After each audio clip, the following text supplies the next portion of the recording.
बिस्मिल्लाहिर्रहमानिर्रहीम, अस्सलाम वालेकुम। डोनाल्ड ट्रंप की कुर्सी इस वक्त खतरे में आ गई है पहली दफा।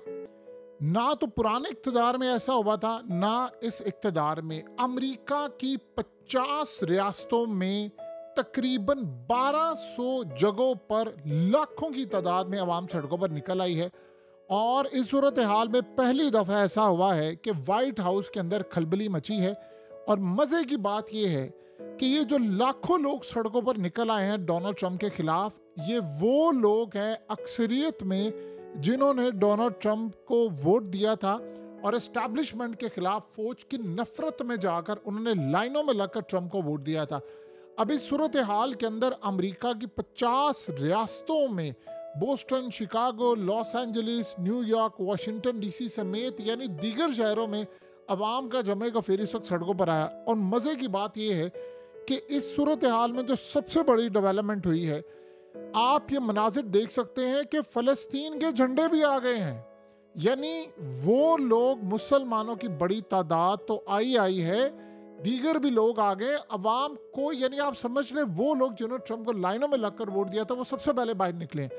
अब वो लोग भी सामने आ गए। वो कह रहे हैं खाली ऐसा नहीं है कि टैरिफ की वजह से आए हैं, इकोनॉमिक क्रैश है या बदतरीन जॉब्स जा रही हैं इस वजह से आए हैं। अवाम इतनी बड़ी तादाद में है और खाली मुसलमान है, यानी ये कहना बड़ा गलत होगा। इसमें अक्सरियत अमेरिकन की है और इस सूरत हाल में वो ज़्यादातर लोग हैं जो असल में मुसलमान नहीं हैं। और आप ये देखें कि वो यहूदी भी सड़कों पर आ गए हैं कि जो गजा की जंग के खिलाफ थे। और आप ये मंजर देखेंगे तो आपको अंदाज़ा होगा, यानी आप सोचें कि ये जो आपको पेपर चलता हुआ नज़र आ रहा है, ये वो लोग हैं जो अमेरिका के मिसाइल और अमेरिका के बॉम्ब प्रोवाइड करने के बाद नेतन्याहू के ऑर्डर पर इजराइल की फौज ने बर्बरियत जो गजा के अंदर की है, उनमें जो लोग मारे गए हैं उनके नाम लिखे जा रहे हैं और वो पेपर आगे फैलाए जा रहे हैं। इसकी कवरेज जो पूरी दुनिया के अंदर हुई है वो देखने लायक है। यानी आप सोचें जो ट्रंप के खिलाफ एहतजाज है उसमें लोग आए हैं जिनको ये इलीगल निकाल रहे हैं, यानी वो लोग भी हैं। स्टूडेंट्स, अगर वो यूनिवर्सिटी के अंदर पढ़े हैं, उनका ताल्लुक किसी भी नेशनैलिटी से है, अब उन्होंने वहाँ पर बैठकर कोई इजराइल के खिलाफ बात की है, उनको निकालने की जो तैयारियाँ हो रही हैं, वो लोग भी सड़कों पर निकल आए। यानी स्टूडेंट्स आ गए हैं सड़कों पर।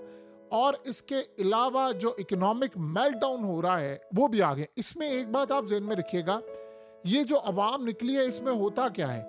देखिए, जो इलीट और अल्ट्रा रिच लोग होते हैं, जब अवाम इतनी बड़ी तादाद में निकल आती है तो उसमें वो अपने बंदे भी घुसा देते हैं कि भाई एहतजाज करें, फलाना करें। क्योंकि जाहिर सी बात है जो बिलियनर्स हैं उनकी तादाद तो बड़ी ज़्यादा होती है, जो इस वक्त उनकी दौलत जा रही है तो वो भी लोगों को निकाल लेते हैं। लेकिन अल्टीमेटली पहले अवाम निकलती है, फिर बाकी सूरत हाल होती है। और मज़े की बात आप देखिए, खाली अमेरिका में एहतजाज नहीं हुआ, बर्लिन में, पेरिस में, लंदन में, दुनिया भर में, यूरोप में भी अवाम सड़कों पर निकल आई है। और अपने हुक्मरानों के खिलाफ नहीं निकली, वो ट्रंप के खिलाफ निकले हैं। क्योंकि जब पूरी दुनिया में लोग निकल आते हैं तो टैरिफ ने तो सबका बेड़ा गर्क कर दिया है। करीब एशिया में भी लोग निकलने वाले हैं और वो जाते कहाँ पर है, वो जाएंगे अमेरिका की एम्बेसी के आगे जाएंगे। और एहतजाज इतने बड़े पैमाने पर फैलने वाला है कि अब सूरत हाल सिर्फ यहाँ तक चली जाएगी कि डोनाल्ड ट्रंप को अपनी कुर्सी बचानी है या ये मामला रखना है। देखिए, ये ज़्यादा देर तक ये इकोनॉमिक मेल्टडाउन ये चल नहीं सकता। इस सूरत हाल में वो जो टैरिफ आयद किया है, आप देखिए ना, लाखों की नौकरियां जा रही हैं अमेरिका के अंदर भी, अमेरिका से बाहर भी नौकरियां जा रही हैं। तो अवाम नहीं है बर्दाश्त करने वाली। देखिए, अगर डोनाल्ड ट्रंप को ये लगता था कि मैं जॉब्स लेकर आऊँगा, मैं फलाना करूँगा, तो ये प्रोसेस होते होते 4 से 5 साल लगेंगे। और 5 साल में जो लाखों लोग सड़कों पर आ जाएंगे या करोड़ों लोग आ जाएंगे, जो नौकरियां उनकी जा रही हैं, जो यूरोप के अंदर तबाही हो रही है और रिसेशन की कॉल दे दी गई है। आप देखिए ना, इस वक्त सारी दुनिया में मामला ये है कि जो गोल्ड अमेरिका में पड़ा हुआ था, वो गोल्ड तेज़ी के साथ यूरोप और दीगर ममालिक वापस ले रहे हैं, वो मुंतकिल किया जा रहा है।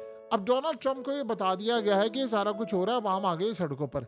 अब वो आगे प्लान क्या कर रहा है, यहाँ पर असल टेस्ट होगा और पता ही चलेगा। ट्रंप ने प्लान ये किया है कि मैं एक बहुत बड़ी एहतजाजी रैली निकालूंगा। यानी प्रेसिडेंट, आप देखें 75 दिनों बाद, अगर आपने अमेरिका की तारीख में बता दें कोई ऐसी तारीख में कोई प्रेसिडेंट हो जिसको 2 तिहाई अक्सरियत से अवाम ने जिताया और वही अवाम 75 दिनों के बाद आ जाए, ट्रम्प ये चाह रहा है कि मैं आवाम को सड़कों पर लेकर आऊं और अपने हामियों को, यानी आप सीधी तरह मामला सिविल वॉर की जानिब लेकर जा रहे हैं। ये तो खाना जंगी की जानिब एक मामला जाने वाला है। लेकिन सवाल ये पैदा होता है कि क्या वो जो अवाम सड़कों पर आएगी, जो ट्रम्प के हक में है, रिपब्लिकन पार्टी के सपोर्टर्स हैं, क्या ये लोग जो सड़कों पर निकले ये अलग है? ये वही लोग हैं जो आकर कह रहे हैं कि हमने ट्रम्प को वोट दिया था, हमने लाइनों में लगकर वोट दिया था, इस जंग के ऊपर कांटा लगाने के लिए वोट दिया था कि ये जंग खत्म होगी, गजा की जंग, यूक्रेन की जंग।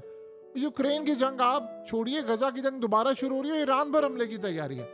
यानी जो प्रेसिडेंट कहता था कि भाई मैं एंटी वॉर हूँ, मैं तो जंगे नहीं चाहता, एस्टैब्लिशमेंट चाहती है, ये सारे लोग चाहते हैं और ये जंगों से पैसा कमाते हैं, इनके हथियार बिकते हैं। अब आप जरा अगली सूरत हाल देखें, नेतन्याहू अमेरिका पहुंच रहा है और वो किस लिए पहुंच रहा है? वो सिर्फ इसलिए पहुंच रहा है कि अब ईरान पर हमला करना है, तो फाइनल मोमेंट्स आ रहे हैं, तो अमेरिका के साथ मिलकर वो हमला करना चाह रहा है और ग्रीन सिग्नल गो हेड, यानी फाइनल सारे मामला तय करने के लिए पहुंच रहा है वो अमेरिका के अंदर। आप इमेजिन करें जरा कि इस सूरत हाल के अंदर अवाम निकली हुई है कि भाई आप जंग बंद करें, आप इसको हथियार देना बंद करें इस नेतन्याहू के बच्चे को। और सबसे बड़ी बात यह है कि वहां पर जो आपने टैरिफ लगा दिया है, इससे नौकरियां जा रही हैं, अवाम के पास खाने को नहीं है, महंगाई उरूज पर चली गई है, जो बिजली है वो उरूज पर है। चाइना ने टैरिफ आयद कर दिया है, यूरोप टैरिफ आयद कर रहा है, मजीद वो टैरिफ आयद करने के लिए जा रहे हैं। और मजे की बात देखिए, छोटी छोटी जो कंट्रीज हैं उन्होंने भी टैरिफ आयद करना शुरू कर दिया ट्रंप पर, हत्ता कि उनकी तबाही हो गई अपनी, लेकिन उन्होंने भी टैरिफ आयद करना शुरू कर दिया है। अब ये जो लोग आए हैं ये असल में आकर क्या कह रहे हैं? वो कह रहे हैं कि जी तुम लोग यहाँ से निकलो, यानी ट्रंप अब कुर्सी छोड़े। ये जो कनाडा के खिलाफ यूक्रेन का मामला हो, ग्रीनलैंड का मामला हो, या इस सूरत हाल के अंदर दीगर मामला, तो इसको ख़त्म करें। यानी आप अंदाज़ा कर लें कि सूरत हाल इतनी कंट्रोल पर आ गई है कि डोनाल्ड ट्रंप की जो अप्रूवल रेटिंग है, अप्रूवल रेटिंग वो 43% चली गई है। कहाँ 2-3 महीने पहले ये बंदा प्रेसिडेंट बना है और प्रेसिडेंट बनने के बाद इसकी रेटिंग 80-90% अप्रूवल थी और अब 43% चली गई है। अभी इलेक्शन हो जाए अमेरिका के अंदर तो जो भी मुखालिफ उम्मीदवार होगा वो 57% वोट लेगा और डोनाल्ड ट्रंप 43% वोट लेगा। ये वो डोनाल्ड ट्रंप है जिसने जो बाइडेन की रेटिंग को गिराकर 20-25% पर लेकर आ गया था और हालत ये हो गई है कि 43% तक इसकी रेटिंग हो गई है। अब आप ज़रा अंदाज़ा करें कि इस सूरत हाल में जो कल सर्वे आया था, एक एक दिन में सूरत हाल कितनी बदल रही है। जो 2 दिन पहले किया गया था उसमें बताया गया कि 53% लोग डोनाल्ड ट्रंप की इन पॉलिसीज़ के खिलाफ है। फिर स्टॉक मार्केट गिरी, फिर उसके बाद मजीद जब लोगों ने मार्केट में जाकर देखा महंगाई रूज पर चली गई है, माल पीछे से आ नहीं रहा, तो लोगों ने किया क्या, उन्होंने जाकर ये कहा सर्वे के अंदर कि हमें मजीद ट्रंप के खिलाफ नफरत पैदा हुई। तो आप अंदाज़ा करेंगे कि इस वक्त सूरत हाल ये पैदा हो गई है कि 70% अवाम ने ये जो इकोनॉमिक टैरिफ आयद किया है ट्रंप ने, उसको रिजेक्ट कर दिया है। उन्होंने कहा जी कॉस्ट ऑफ लिविंग अमेरिका में बढ़ गई है, अब हमारे कंट्रोल से मामला बाहर हो रहे हैं, ना हमें नौकरियां मिल रही हैं। वो कह रहे हैं जो बाइडेन के दौर में हमें नौकरी बेहतर थी, यानी सबको पता है जो बाइडेन कुछ नहीं था, असल में तो पीछे बैठी एस्टैब्लिशमेंट सब कुछ चला रही थी। इसी चक्कर में आप सोचे, उन्होंने कहा कि जमहूरियत की तबाही हो रही है। अब सूरत हाल ये है कि बड़े पैमाने पर एहतजाज हो रहा है अमेरिका के अंदर।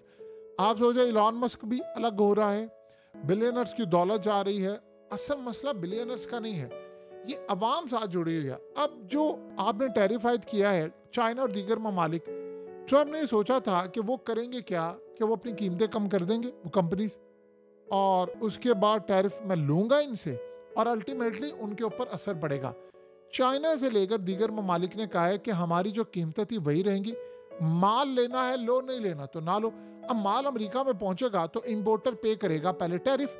अब जब वो अपने स्टोर में रखेगा माल, तो माल रखने के बाद, अब छोटी सी मिसाल ले लें, जो आईफोन आपको नॉर्मल रीजनेबल रेंज में मिलता था, अमेरिका में पहले बनते थे आईफोन, फिर बाद में वो बनाने शुरू कर दिए चाइना के अंदर। जब चाइना में आईफोन बनने शुरू हो गए तो आप उसका अंदाज़ा लगा सकते हैं कि वो सस्ते थे। अब वही आईफोन $700 आपको बेसिक वाला महंगा मिलेगा क्योंकि चाइना से माल आ रहा है। तो आप बताइए क्या अवाम को इस बात का नहीं पता? टैबलेट, फ़ोन, ये तमाम चीज़ें अमेरिका के अंदर इंटरनेट से लेकर तमाम चीज़ें बहुत ज़्यादा लोग यूज़ करते हैं। सबसे ज़्यादा तकरीबन आप समझ लें दुनिया में यूज़ करने वाले ममालिक में शामिल है, साउथ कोरिया के बाद। तो आप यहाँ से अंदाज़ा कर सकते हैं कि उनको गुस्सा कितना चढ़ा है। और ये ज़्यादा दूर नहीं रहा, ये पहली शुरुआत है। जब पूरा मुल्क जाम हो गया तो उन्होंने कहा ना कि भाई इसकी इम्पीचमेंट करो, इसको निकालो बाहर, इसकी कुर्सी को उल्टाओ और खेल ख़त्म करो। सो डोनाल्ड ट्रंप ने जो चाल चली है वो बड़ी जल्दी उलट रही है। देखिए लोग पिसे हुए हैं, महंगाई से पिसे हुए हैं, तबाही से पिसे हुए हैं, जंगों से पिसे हुए हैं। पहले ट्रंप ने लोगों को शऊर दिया और अब ट्रंप के खिलाफ वही शऊर काम कर रहा है।